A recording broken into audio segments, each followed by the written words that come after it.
எல்லாத்துக்கும் விலக்கி விலக்கி ஒதுக்கி ஒதுக்கி வச்சுருக்காரு. உங்களை பாதுகாத்து வச்சுருக்காரு.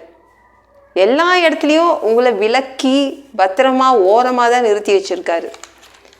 எந்த தீமையும் அவருடைய பிள்ளைங்களுக்கு வரக்கூடாதுன்னுக்காக ஒரு ஓரமாக ஒதுக்கி தள்ளி தான் வச்சுருக்காரு. உங்களை ஒன்று விடாமல் காப்பாற்றுவார்.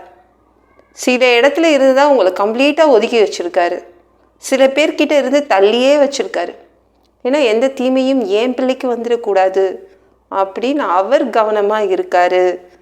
தீமைகள் நம்மக்கிட்ட நெருங்காமல் அவர் காப்பாற்றுவார்.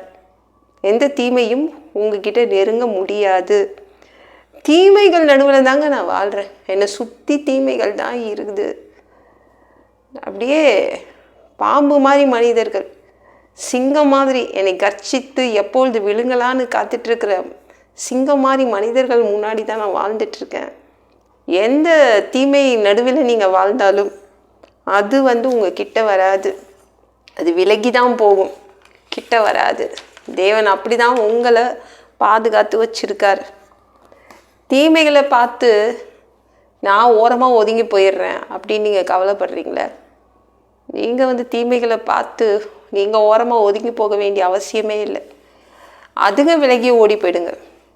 தீமைங்க உங்களை பார்க்குதுங்கன்னு வச்சுக்கோங்களேன், அதுங்க உங்களை பார்த்து ஓரமாக ஒதுங்கி போயிடுங்க.